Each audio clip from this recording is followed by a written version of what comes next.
Hey guys, here I am back for installment number 2. Look, I'm wearing my, wait, let me get up here. I'm wearing my I Love Baltimore shirt. Can you guys get a good view of that? I Love Beemore. Look, it's got guns and knives and nunchucks, and it's about right lately around here. Um, okay, so here I am, back for installment number 2. Today I'm going to talk a little about some of my pictures from the fertility test series. I guess we'll entitle today's lesson The Sperm Count. Um, Let me show you a couple of images from the fertility tests. This first one was called the ovulation predictor. Now, somebody emailed and said, you're not holding the pictures up long enough. So here we are. I found this kind of bearded dude, and instead of him being kind of a mystic and looking in a crystal ball, this time he's looking into a very large jar filled with floating eggs. There's also a little vial with a thermometer in it, which was supposed to represent urine. It actually was Sprite, I think. Sprite, maybe? I think it was Sprite. Um, so this all came about when my wife, I have one son whose everything went fine, and then my next son just wasn't happening. My wife had secondary infertility. So I did a whole body of work called the fertility tests. This was the ovulation predictor. This next one is actually what I want to talk about mainly today, and that is called the sperm count. Now, let me see how I can hold this so you guys can get a good view of it. That's not too bad without reflection. Um, if you can see, it's a male nude figure, and he is in fact looking into a microscope, and there's a little vial there and an abacus. And this one again was all about that idea of a sperm count. Well, I had to go and get a sperm count. So let's see, let's move it in a little closer.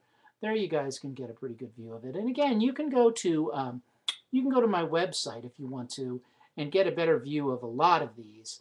I can't show it all, and I'm going to put some stars and stuff over things, mainly because it is YouTube and I know it's a family channel.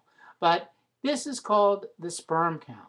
So let's talk a little bit about the sperm count. Let me tell you, I had to go and give a sperm sample.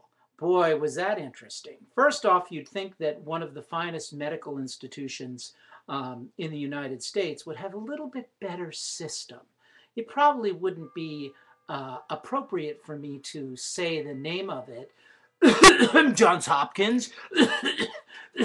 um, you know, you'd expect something better from them. And instead, basically, they send me in this room, they give me this little jar, and they say, okay, Mr. Phillips, just give us a specimen.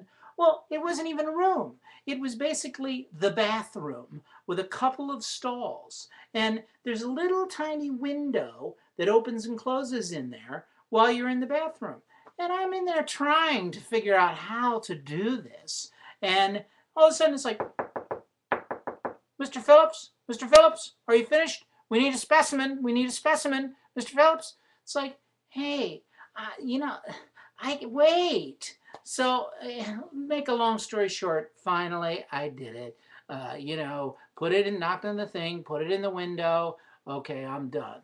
Well, still no luck. So, this is a really good cautionary tale for you guys. Sometimes maybe the biggest place in the world is not the place to go. Maybe you find somewhere else. So we go, we do a little shopping around, we find another OBGYN. And this guy, he was great, very foreign doctor. He says, Mr. Phillips, I can get any woman pregnant. Which was like, I just could picture him here. I guess I just pictured him in there, in his office, with my wife in the stirrups, no, wasn't that? But anyway, I can get any woman pregnant. So he said, okay, have a little procedure. Well, it was a different approach, just like different photographers. Some photographers are real good, some are not. Some have one way, some have another way. Well, that's exactly what he did. He said, I have a little procedure. I take care of it. I do it. He says, okay, you go home, and she get pregnant. And you know what? She got pregnant. That's cycle. So it goes to show you, you know.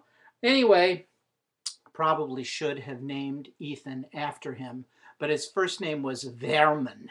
And I really don't think I would have wanted to put this little blonde-haired boy through life named Vermin. So wait, there he is. Oh, would I have missed not having him? So we named him Ethan. That's a pretty good view. And he's now just about 18. How about that? So anyway, Ethan, not Vermin. Okay, so the next place. The other thing with Vermin was, well, I have to have a sperm count. He says, I can.